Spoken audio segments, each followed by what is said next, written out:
또 내가 보니 보라 어린 양이 시온산에 섰고 그와 함께 14만 4천이 서 있는데 그들의 이마에는 어린 양의 이름과 그 아버지의 이름을 쓴 것이 있더라. 내가 하늘에서 나는 소리를 들으니 많은 물소리와 같고 큰 우레소리와 같은데 내가 들은 소리는 검은 고 타는 자들이 그 검은 고를 타는 것 같더라. 그들이 보좌 앞과 내 생물들과 장로들 앞에서 새 노래를 부르니 땅에서 속량함을 받은 14만 4천 밖에는 능히 이 노래를 배울 자가 없더라. 이 사람들은 여자와 더불어 더럽히지 아니하고 순결한 자라. 어린 양이 어디로 인도하든지 따라가는 자며 사랑 가운데서 속량함을 받아 처음 익은 열매로 하나님과 어린 양에게 속한 자들이니 그 입에 거짓말이 없고 흠이 없는 자들이더라. 또 보니 다른 천사가 공중에 날아가는데 땅에 거주하는 자들 곧 모든 민족과 종족과 방언과 백성에게 전할 영원한 복음을 가졌더라. 그가 큰 음성으로 이르되 하나님을 두려워하며 그에게 영광을 돌리라. 이는 그의 심판의 시간이 이르렀음이니 하늘과 땅과 바다의 물들의 근원을 만드신 이를 경배하라 하더라. 또 다른 천사 곧 둘째가 그 뒤를 따라 말하되 무너졌도다 무너졌도다 큰 성 바벨론이여 모든 나라에게 그의 음행으로 말미암아 진노의 포도주를 먹이던 자로다 하더라. 또 다른 천사 곧 셋째가 그 뒤를 따라 큰 음성으로 이르되 만일 누구든지 짐승과 그의 우상에게 경배하고 이마에나 손에 표를 받으면 그도 하나님의 진노의 포도주를 마시리니 그 진노의 잔에 섞인 것이 없이 부은 포도주라. 거룩한 천사들 앞과 어린 양 앞에서 불과 유황으로 고난을 받으리니 그 고난의 연기가 세세토록 올라가리로다. 짐승과 그의 우상에게 경배하고 그의 이름의 표를 받는 자는 누구든지 밤낮 쉼을 얻지 못하리라 하더라. 성도들의 인내가 여기 있나니 그들은 하나님의 계명과 예수에 대한 믿음을 지키는 자니라. 함께 읽습니다. 또 내가 들으니 하늘에서 음성이 나서 이르되 기록하라. 지금 이후로 주 안에서 죽는 자들은 복이 있도다 하시매 성령이 이르시되 그러하다 그들의 수고를 그치고 쉬리니 이는 그들의 행한 일이 따름이라 하시더라. 아멘. 시편을 읽다 보면 참 공감이 되는 시편들이 있습니다. 그 중에 저는 73편을 여러분들에게 소개하고 싶습니다. 73편 1절 2절은 이렇게 시작합니다. 같이 한번 읽어보시죠. 같이 읽습니다. 참으로 하나님은 이스라엘을 선하게 대하시며 마음이 깨끗한 자들에게는 더욱 그리하십니다. 그러나 이제 나는 그 사실을 믿을 수 없게 되었습니다. 내 믿음을 다 잃어버린 것 같습니다. 여러분, 하나님은 선한 사람들에게 은혜를 베푸신다고 신이 고백하고 있는데 이제 더 이상 내가 그런 하나님에 대한 믿음을 다 잃어버렸다라고 이야기하고 있습니다. 왜냐하면 3절, 4절, 5절에 보면 그 이유가 나오는데요. 3절 이하부터 보면 악인의 형통함을 보고 이해할 수 없다는 것입니다. 그리고 4절에 보면 그들은 이 땅에 사는 동안 온갖 나쁜 짓은 당하는데 심지어 죽을 때까지도 고통 없이 죽는다는 것입니다.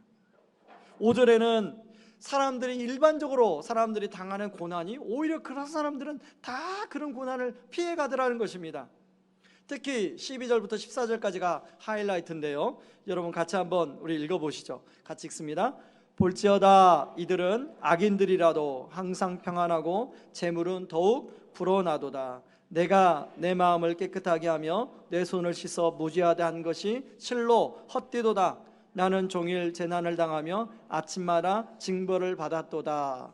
여러분 우리가 생각하기에 그렇게 나쁜 짓을 하는 사람들은 갈수록 재산도 좀 줄어들고 뭔가 좀 어려움도 있고 근데 그래야 되는데 오히려 그 사람들은 갈수록 재산이 늘어나고 뭐 고난 어려움도 하나도 없고 오히려 나름대로 믿음을 지키며 살아가는 사람들은 이런저런 고난으로 어려움을 당하고 그러니까 이렇게 사는 게 무슨 의미가 있는가 라는 생각이 시인의 마음에 들었다는 거죠. 여러분 사실 살다 보면 이런 생각들 이런 마음들을 한두 번씩 다 해보셨을 거라고 생각합니다. 자, 여러분 오늘 초대교회 성도들 역시도 이런 생각 속에 수없이 지금 이런 생각을 하고 살아가고 있다는 걸 우리가 알 수 있는데요. 여러분 요한계시록 14장 앞에 보면 요한계시록 13장이 나옵니다. 13장에 보면 두 짐승 이야기가 나오는데 하나는 바다에서 올라온 짐승 또 하나는 땅에서 올라온 짐승이 나옵니다. 요한계시록을 사람들이 어려워하는 이유가 이 짐승이 과연 뭔가, 왜 이렇게 좀 어려운가 이렇게 생각하는데요. 여러분, 복음주의적인 전통적인 해석의 관점에 보면 금방 이것들은 또 이해가 됩니다. 이 바다에서 올라온 짐승은 그 당시에 초대교회 성도들을 핍박하는 도미티안 황제를 말합니다. 그리고 땅에서 올라온 짐승들은 도미티안이 주어진 권력을 가지고 그 예수 믿는 사람들을 핍박하고 잡아 죽이는 사람들을 말합니다.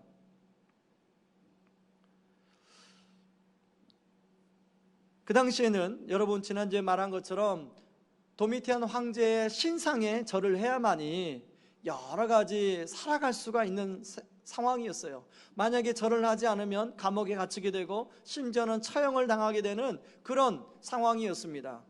여러분, 특별히 요한계시록 13장 18절에 보면요, 짐승의 수 666이라고 나옵니다. 이 666에 대한 또 그동안에 참 논란이 많았던 것 중에 하나인데요, 잘못된 종말론을 주장하는 사람들은 이 666이 우리 슈퍼에서, 여러분 슈퍼에서 물건을 사려면 그 찍는 바코드 있잖아요. 바코드가 666이다. 그래서 언젠가는 이 바코드가 우리 손에도 들어오고 우리 이마에도 들어올 텐데 절대로 받으면 안 된다. 이런 주장을 하는 사람들이 있었어요. 저도 그런 자료를 읽어봤는데요, 여러분, 여기 짐승의 666표는 그런 내용이 아닙니다. 여러분, 고대 로마에는 숫자로 어떤 것들을 표기를 했습니다. 그것을 게마트리아라고 하는데, 이 게마트리아 해독법에 의하면 666은 네로 황제를 의미합니다.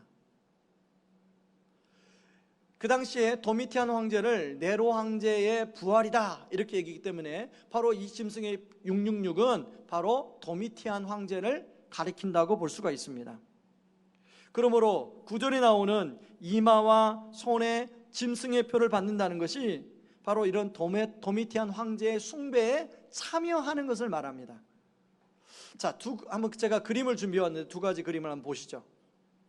자, 여러분, 이 두 가지 그림은 여러분이 이미 익숙한 그림일 거라고 생각합니다. 좌측에 있는 그림은 바로 그 콜로세움이라는, 지금은 관광지가 됐죠. 거기에 그리스도인들이 잡혀와서 사자의 먹이가 되는 그런 그림이고요. 또 하나는 그런 삶을 피해서 지하 무덤을 파고 들어가 거하는 소위 카타콤의 사진입니다. 노마 황제에게 절하지 않으면 저 두 가지 환경 속에 살아야만 했습니다. 근데 더욱이 여러분, 그거 외에도 황제에게 절하지 않으면, 그 당시는 길드라는 조직이 돼 있어서 황제에게 절을 해야만이 길드에 가입을 할 수 있습니다. 예를 들면 어떤 사람이 손기술이 좋아서 그 물건을 만들어서 팔려고 한다. 그러면 반드시 표를 받아야 되는데요, 그 표가 있어야만이 매매를 할 수가 있는 거예요. 그 표가 없으면 매매를 할 수도 없죠. 그리고 지금으로 말하면 공무원 시험을 보거나 어떤 기업에 취직을 하려면 그 시험 보는 자격증이 그 표가 있어야만이, 이 사람은 도미티안 황제에게 황제 숭배를 한 사람, 황제 숭배를 하고 있는 사람이라는 인정해주는 표가 있어야만이 시험을 볼 수 있는 거예요.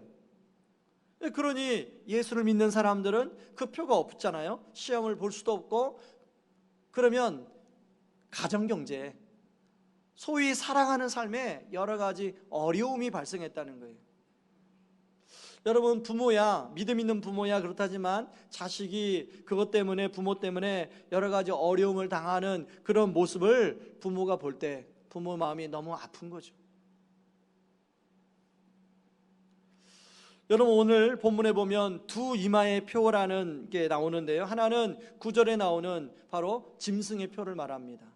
그런가 하면 또 오늘 1절에 나오는 14만 4천 성도들이 받는 이마의 표입니다.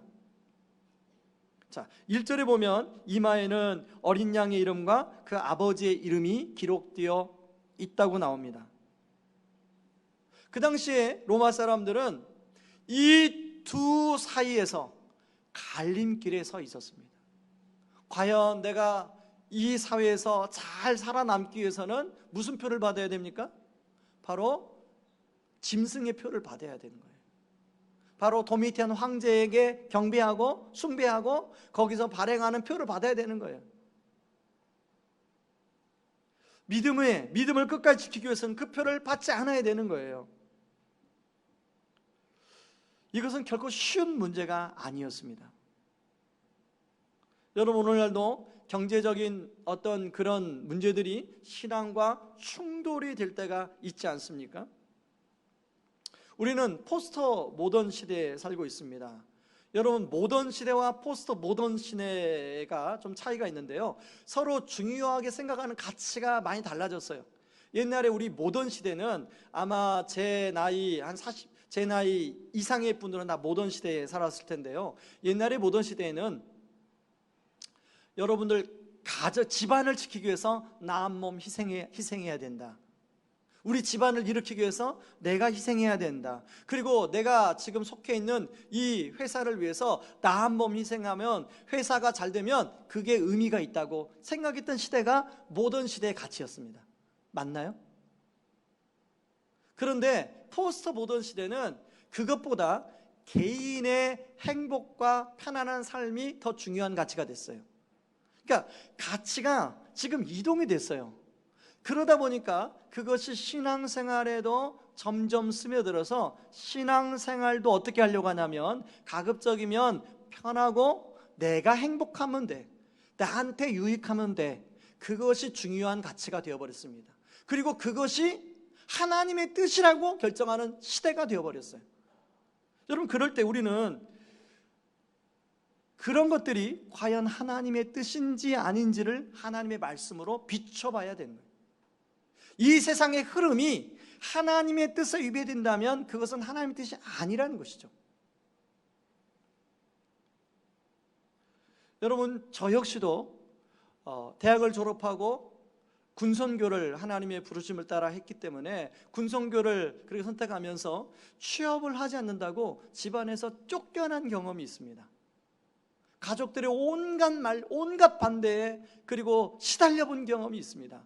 그렇기 때문에 여러분들이 삶 속에서 믿음을 가지고 세상 가운데 믿음을 지키며 산다는 것이 얼마나 어려운가를 조금은 제가 압니다.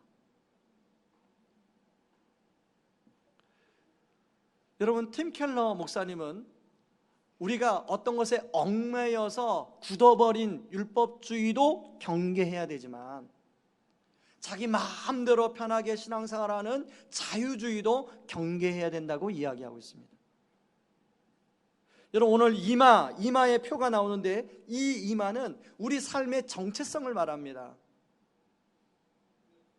여러분, 지금 그리스도인들은 바로 그 정체성이 어디에 있냐면 바로 어린 양 되시는 예수 그리스도와 하나님이 그 정체성이라는 거예요. 그런가 하면 짐승의 표를 받은 사람들의 정체성은 바로 이 땅에서 편안하고 안락한 삶이 정체성이라는 것입니다. 그런데 우리가 살고 있는 시대는 아까 말한 것처럼 개인주의, 내가 얼마나 행복하고 편안한 삶인가가 우선적인 가치가 되었기 때문에 대세가 그러다 보니까 많은 사람들이 그것이 하나님의 뜻이라고 생각합니다. 그래서 저는 제가 하는 기도문 중에 이런 기도가 있습니다. 제가 저에게 이 일이 어떤 의미가 있는가를 생각하기 전에 이 일이 하나님께 어떤 의미가 있을지를 먼저 생각하게 해달라고 기도하고 있습니다. 제가 왜 이 기도를 적어서 할까요? 저도 이 대세의 흐름에 항상 이것이 내 삶에 무슨 의미가 있는가가 항상 먼저 생각되더라고요.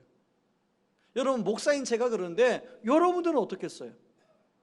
여러분들은 지금 살아가는 삶이 나의 삶에 무슨 의미가 있는가를 대부분이 생각할 거예요. 그게 의미가 없다고 하면 그 삶에는 별로 가치가 없어요.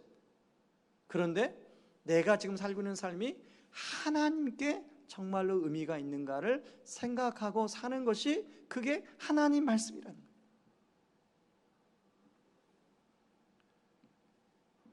여러분, 그런 당시에 그 초대교회 성도들에게 유일한 소망은 예수님의 다시 오심이었어요. 예수님이 빨리 다시 오셔서 이 고단한 삶을 해결하고 그렇게 됐으면 좋겠다. 예수님이 언제 오시나, 곧 오실 거야 라는 기대를 했습니다. 근데 문제는 시간이 지나도 예수님이 오시질 않는 거예요. 시간이 흘러도 예수님이 오시지 않는 거예요. 올 연말에는 꼭 오실 거야. 좀만 기다려봐. 연말에는 오실 거야. 연말 지났는데 안 오는 거예요. 요한계시록 뮤지컬을 우리 교역자들하고 전체 단체 관람을 한 적이 있는데요, 거기에 보면 흔들리는 소망이라는 노래가 나와요. 제가 한번 가사, 노래는 못 부르니까 다 가사를 한번 불러드리겠습니다. 1절에 보면 군중들이 이렇게 시작합니다. 다 지난 얘기, 꿈 같은 이 얘기. 그러니까 주인공 에클레시아가 이렇게 대답을 합니다. 오늘 또 반복되는 어제와 같은 하루, 오늘 또 반복되는 기다림, 어제보다 더 흔들려? 이제 소망도 없어, 이제 기대도 없어, 그저 하루하루 흔들리는 소망으로 살아가. 그랬더니 2절에서 군중들이 이렇게 답하면, 에클레시아 오긴 오나 언제 오나 언제 오나. 이것은 군중들과 에클레시아가 함께 노래를 부르는 거예요. 언제 오나, 오기는 올까, 설마 안 오나, 오긴 오나 오긴 오나 언제 오나. 이렇게 오래 걸 줄 몰랐지, 대체 오긴 오나 오긴 오나. 이거는 마지막에 군중들이 이렇게 노래하죠. 지어낸 이야기, 꿈 같은 이야기, 다 지나간 옛날 이야기, 죽었다가 다시 살아나는 절대 있을 수 없는 옛날 이야기, 지어낸 이야기, 꿈 같은 이야기, 있을 수 없는 다 지난 얘기, 오긴 오나 오고 있어 꿈깨. 그러고 끝나요, 노래가. 여러분, 예수님의 다시 오심이 정말 이 노래 가사처럼 다 지난 얘기, 지어낸 얘기, 꿈 같은 얘기인가요? 그런데 아니란 걸 머리는 알고 있는데, 여러분 세상 속에 살다 보면 순간순간 이런 메시지가 우리의 마음속에, 머릿속에 파고들어요. 저는 이 뮤지컬을 보면서요, 이 가사가 상당히 마음에 와닿았어요. 여러분 다시 1월 20일부터 다시 요한계시록 다시 합니다. 가사 한번 보십시오. 저는 다시 한번 또 보려고 그래요. 여러분, 우리는 지금 이미와 아직의 시대를 살고 있습니다. 이미 예수님이 오셨고 아직 예수님이 다시 오시지 않았습니다. 초림에 예수님이 오셨고 재림에 예수님은 오지 않았어요. 그래서 그 사이를 우리가 살고 있습니다. 그런데 그 사이를 살고 있는 우리 안에 수많은 영적 싸움이 일어나고 있더라는 거예요. 여러분, 지난주 어떤 영적 싸움에 시달리셨습니까? 저는 이런 영적 싸움 속에서 우리가 붙들어야 할 것들 두 가지를 함께 나누고 싶은데요, 첫 번째는 바로 분명한 천국 소망을 붙들어야 된다는 것입니다. 자, 여러분, 그 당시에 초대교회 성도들도 이런 주님에 대한, 다시 오심에 대한 이 불확실 속에서 살고 있는데, 하나님은 요한을 데리고 가서 뭘 보여주고 있냐면 천상세계를 보여줍니다. 1절에 보면 요한에게 보라 하고 이야기하고 있어요. 그리고 요한이 같이 그걸 바라봅니다. 그리고 그것을 받아 적게 하고 있어요. 근데 어떤 내용이냐면 14만 4천 명의 천상의 성도들이 하나님을 웅장하게 찬양하고 노래하는 내용이에요. 여러분, 이 14만 4천이 또 누군가가 따서 막 신천지 같은 이단은 14만 4천은 우리다 그래가지고, 그때 요즘에는 14만 4천이 넘었대요. 그래서 뭐라고 하냐면 열심히 해서 14만 4천에 잘리니까 더 열심히 해야 된다, 그렇게 한답니다. 여러분, 14만 4천은 그런 게 아니죠. 14만 4천은 구약의 12지파와 신약의 12사기 곱하기, 그리고 완전 수천 하면 14만 4천인데요, 이 14만 4천은 예수를 정말로 이마에 예수의 어린 양의 표를 탁 붙이고 믿음을 가지고 살아가는, 끝까지 믿음을 가지고 살아가는 성도들을 말합니다.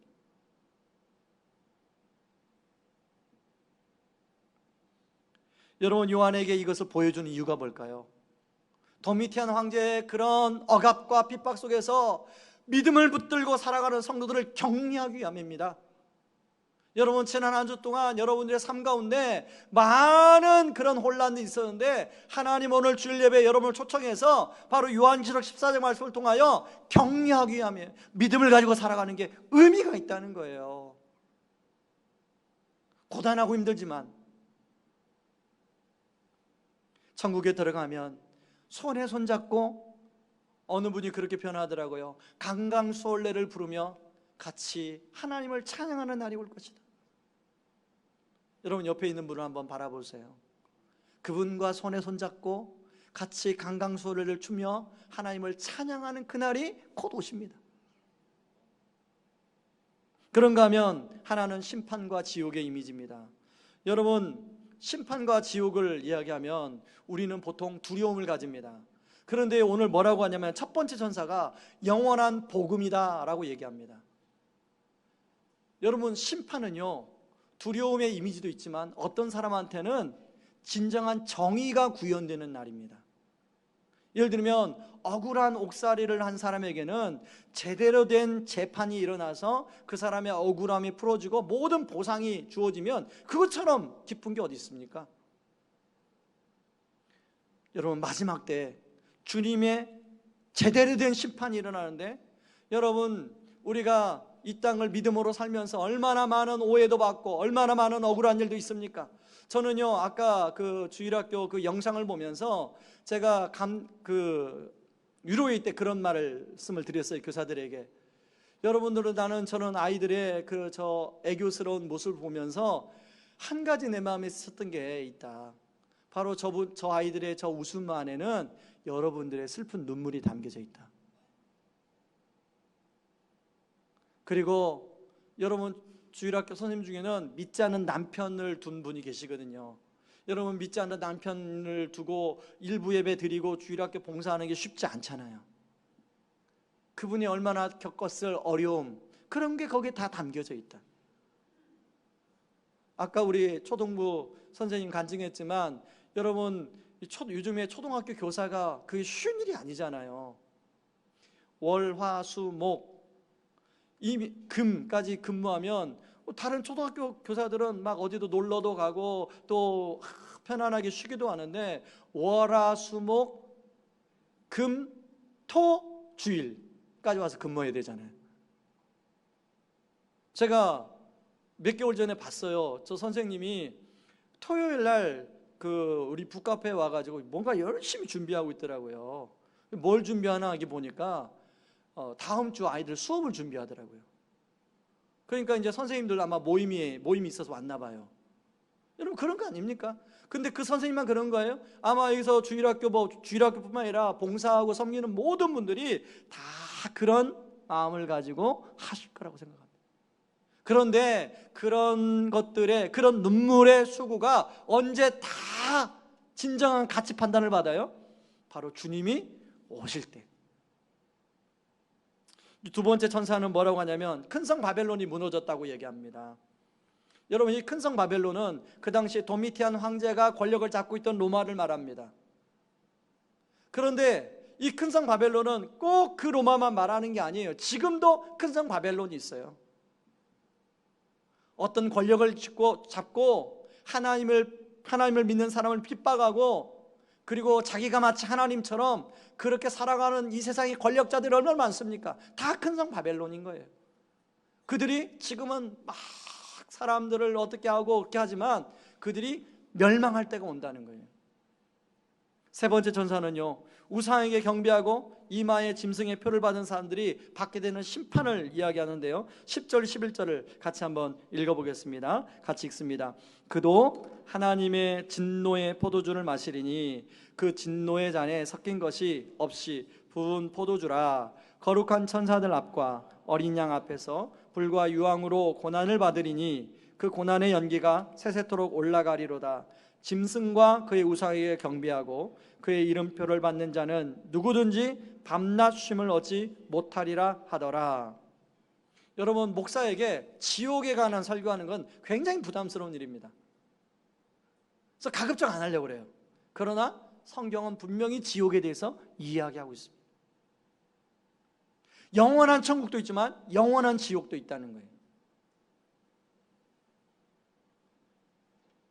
여러분, 이번에 뉴질랜드에서 갑자기 화산이 폭발해서 그 섬에 있던 관광객이 화산재로 그 사상을, 부상자도 생기고 돌아가신 분도 있고 있다는 걸 뉴스에 나왔는데요, 그 뉴스 앵커가 그러더라고요. 그 섬의 상황을 헬기로 보니까 지옥 그 자체라는 거예요. 여러분 당장 눈앞에 편안한 삶을 선택한 배교한 사람들의 결국이 이렇다는 것이죠. 여러분 지금 요한에게 천국과 지옥의 모습을 동시에 보여주는 것은 무엇입니까? 한편으로는 소망도 주시지만 영적인 경각심을 갖게 하는 것입니다. 그리고 동일하게 이 말씀은 바로 오늘 살아가는 우리에게 주시는 말씀이기도 합니다. 두 번째는 주님이 이렇게 말합니다. 인내함으로 믿음을 지키라. 여러분 12절 말씀을 여러분이 가지고 있는 성경으로 같이 한번 읽어보겠습니다. 같이 읽습니다. 성도들의 인내가 여기 있나니 그들은 하나님의 계명과 예수에 대한 믿음을 지키는 자니라. 공동 번역 성경으로 이 말씀을 보니까요 이렇게 나와 있습니다. 같이 한번 제가 한번 읽으니까 여러분 보세요. 그래서 하나님의 계명을 지키고 예수께 대한 믿음을 지키는 성도들에게는 인내가 필요한 것입니다. 여러분 인내가 필요하다는 말씀을 요한계시록 13장에서도 동일하게 말합니다. 여러분 고린도전서 13장은 우리가 잘 아는 사랑장입니다. 사실 여러분 인류의 역사는 사랑을 빼놓고 역사가 진행이 된 적이 없습니다. 만약에 인류 역사 속에서 사랑 이야기를 빼버리면 역사가 멈춰버립니다. 우리들의 삶은 다 사랑 이야기로 엮여져 있어요. 부모가 자식을 사랑하고, 그리고 한 남자가 한 여자를 사랑하고, 한 여자가 한 남자를 사랑하고, 그리고 거기서 결혼해서 자식을 낳고, 그리고 그 자식이 또 결혼해서 자식을 낳고, 할아버지가 손주를 사랑하고, 우리의 삶은 사랑 이야기예요. 여러분, 그런데 그 사랑 이야기에 진정한 사랑이 되려면요, 거기 꼭 필요한 게 있다면 인내입니다. 인내. 그래서요 로마서 13장 4절 처음과 마지막이 인내예요. 인내. 자, 4절을 한번 같이 읽어볼까요? 사랑은 오래 참고, 사랑은 온유하며, 시기하지 아니하며, 사랑은 자랑하지 아니하며, 교만하지 아니하며. 7절에 모든 것을 참으며, 모든 것을 믿으며, 모든 것을 바라며, 모든 것을 견디느니라. 자, 처음과 끝이 인내예요. 그런데 가장 어려운 것 중에 하나가 인내예요. 가장 하기 싫은 것 중에 하나가 인내예요. 저는 철모를 때 인내는 조금 한다고 생각했던 적이 있어요. 그런데 제가 살아가면서 느끼면 느낄수록 진짜 인내가 어렵구나 생각이 들어요. 여러분 자녀들 키우는 때 얼마나 많은 인내를 해야 됩니까? 가끔씩 이제 저희 아이들이 다 커서요, 가끔씩 과거의 옛날 이야기를 할 때가 있습니다. 지금은 말할 수 있다, 뭐 그런 거. 얼마 전에 여러분 상상하지 마세요. 제가 우리 집에 한 애를 태우고 이제 가는데 이제 누가 앞에서 오토바이를 아주 막 이렇게 열심히 하는 거예요. 어떤 청소년이. 그랬더니 제가 물어봤어요. 너는 저렇게 하면 절대로 안 된다? 그랬더니 아빠, 나는 오토바이 절대 안 타요. 근데 얘 성향을 보면 오토바이를 타고도 남는 애거든요. 이제 물어봤죠. 왜 그렇게 생각해? 그랬더니 그때서야 이제는 말할 수 있다를 얘기해 주는 거예요. 중학교 2학년 때 어느 날 비가 오는 날 친구 오토바이를 빌려서 한번 탔답니다. 그래서 3번을 갔다가 무사히 안전하게 민들레 아파트까지 왔는데, 다 와서 민들레 아파트 앞에서 오토바이가 쫙 미끄러지면서 오토바이가 완파됐다는 거예요. 자, 그러면 사람은 다쳤을까 안 다쳤을까요? 자, 여러분 빗결에 미끄러졌어요? 오토바이가 완파됐어요? 다쳤을까 안 다쳤을까요? 다쳤으면 제가 모르겠어요? 안 다치고 온 거예요. 저는 그 순간 하나님이 얘를 지켜줬구나. 야, 오토바이는 그럼 어떻게 변상했어? 열심히 아르바이트해서 변상했대요. 이제는 말할 수 있다. 여러분, 그런 애들을 견디고 기다려주고 인내하는 게 얼마나 어려워요. 한번 여러분 옆에 있는 분을 보세요. 여러분들 다 그렇게 인내하면서 애들 키웠어요. 참 수고하셨습니다. 이렇게 한번 이야기해 주세요. 네. 혹시 자녀분들이 있으면 부모님 감사합니다. 인내해 주셔서. 여러분, 우리도요, 우리 부모님들이 그렇게 다 인내하고 우리를 키워주셔서 여기 있는 거예요. 그런데 여러분, 인내가 잘 되십니까? 그래서 야고보 사도는 이렇게 권면합니다. 여러분, 야고보서 5장 7절 8절을 먼저 읽어봅니다. 같이 읽어보시죠. 형제 여러분, 주님께서 다시 오실 날을 참고 기다리십시오. 농부는 귀한 추수를 바라고 참고 기다립니다. 그는 또한 이른 비와 늦은 비가 곡식을 촉촉히 적셔주기를 기다립니다. 여러분도 인내심을 갖고 희망을 버리지 마십시오. 주님께서 곧 오실 것입니다. 자, 우리 9절 10절을 9절을 먼저 한번 읽어보겠습니다. 같이 읽습니다. 형제 여러분, 서로에게 불평하지 마십시오. 서로 원망하고 있으면 심판을 면하기 어렵습니다. 심판하실 분이 문 앞에 와 계십니다. 자, 10절 11절 마지막입니다. 형제 여러분, 주님의 말씀을 전하던 예언자들을 본받으십시오. 그들은 많은 고난을 겪으면서도 오래 참았습니다. 그렇게 참아낸 자들은 우리는 복되다고 말하는 것입니다. 여러분은 욥의 인내에 대해 들었을 것입니다. 모든 고난이 끝난 후 주님은 그에게 복을 주셨습니다. 우리는 주님이 얼마나 자비하시고 선하신 분이신지 충분히 알 수 있습니다. 여러분, 저는 우리 주님이 곧 오실 텐데 그 주님이 어떤 분이에요? 얼마나 자비하시고 선하신 분인지 충분히 알 날이 곧 옵니다. 믿으십니까? 그런데 저는 여러분들에게 인내하라고 말을 못할 것 같아요. 왜? 저도 어려우니까. 대신 여러분, 인내가 필요할 때마다 이 말씀을 여러분 펼치시기 바랍니다. 그리고 이 말을 펼치셔서 이 말씀을 묵상하다 보면 성령님이, 여러분을 사랑하는 성령님이 여러분에게 말씀하실 줄 믿습니다. 끝으로 요한에게 하늘의 음성이 들려주는데요, 지금 이후로부터 주 안에서 죽는 자들은 복이 있다고 이야기하고 있습니다. 여러분, 성경에 나오지 않지만 자료에 의하면 이 도미티안에게는 아주 아끼고 사랑하는 조카 도미틸라라는 여자 조카가 있었다고 그래요. 그리고 이 도미틸라의 남편은 클레멘스라는 사람은 그 당시에 이제 도미티안이 차기 황제로 임명할 정도로 신이 많은 그런 사람이었다고 합니다. 그런데 도미티안이, 이 도미틸라 부부가, 클레멘스와 도미틸라가 예수를 믿는다는 걸 알았어요. 그래서 아주 인격적으로 부드럽게, 클레멘스야, 내가 너를 얼마나 신뢰하는지 알지? 너는 나와 같은 정말로 형제 같은 관계야. 그러니까 네가 단 한 가지, 예수를 믿는 것을 포기하렴. 그러면 너는 다음 차기 이 로마 황제의 자리에 올라갈 수 있을 거야. 이 클레멘스, 여러분, 클레멘스가 예스! 자, 여러분이 클레멘스라면 뭐라고 대답을 했겠어요?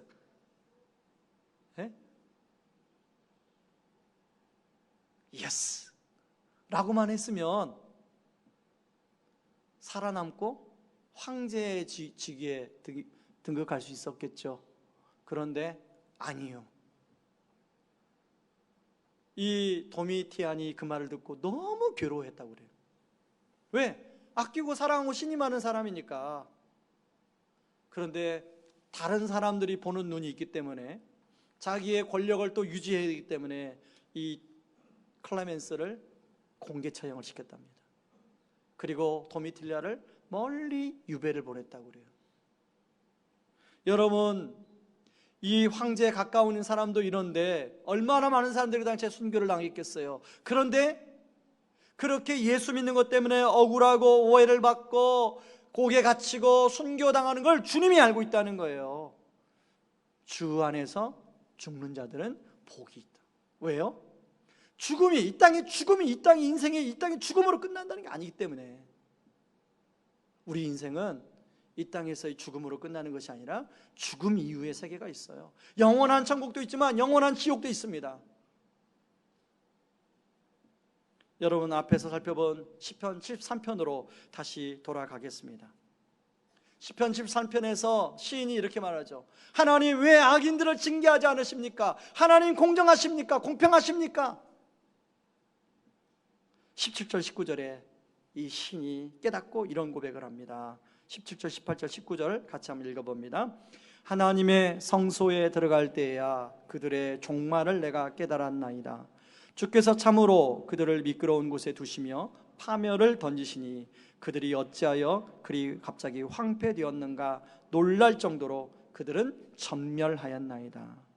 이것을 깨닫고 시인은 자신이 그것까지 보지 못한 것에 대해서 자책하면서 자신을 뭐라고 하냐면, 하나님, 내가 짐승과 같이 우지무매했습니다.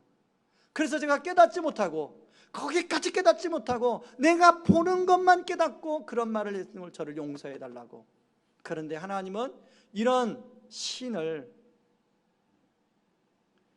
붙들어 주시고 사랑해 주시고 참아 주시고, 그러면서 신이 이렇게 고백합니다. 하늘에서는 주 외에 누가 내게 있으리요, 땅에서는 주밖에 내가 사모할 리 없나이다. 같이 한번 읽어볼까요? 하나님께 가까이함이 내게 복이라. 내가 주 여호와를 나의 피난처로 삼아 주의 모든 행적을 전파하리이다. 아멘. 여러분, 지난주에 우리 교회 성도님에게 제가 통화하면서 들은 이야기예요. 50년 동안 사랑하는 동생인데 연락이 끊겼어요. 여러분, 우리 옛날에는 먹고 살다 보면 이렇게 어느 집으로 팔려가고 그러지 않았습니까? 뭐 그런 사연이 있는지 모르겠어요. 50년 동안 연락이 끊겼어요. 그런데 연락이 왔어요. 그동안 동생을 찾으려고 했는데 동생을 찾지 못했어요. 그런데 동생이 죽기 전에 이제 그런 단체, 기관을 통해서 연락이 온 거예요. 그래서 우리 성도님 부부가 그 동생, 지방에 있는 동생이 내려갔어요. 그리고 마지막에 그 동생이 마지막 시간을 함께 보내면서 복음을 전하고 모든 다 장례를 마무리하고 그렇게 올라오셨어요. 그래서 제가 아무리 동생이지만 교회에 좀 저한테 좀 이야기를 해주시죠. 근데 그러면서 그분이 저한테 하는 거예요. 목사님, 동생이요 마지막에 운명할 때 성경 그 세례 증서, 이렇게 가까운 교회 목사님한테 세례까지 받으셨대요. 복음을 전하고 그 세례 증서를 꼭 품에 안고 돌아가셨다고. 그래서 동생 유골함까지 본인이 들고 오셨다고 그런 얘기 해주시더라고요. 여러분, 어떤 게 복입니까? 어떤 게 복이죠? 하나님을 가까이함이 내게 복이라. 아멘.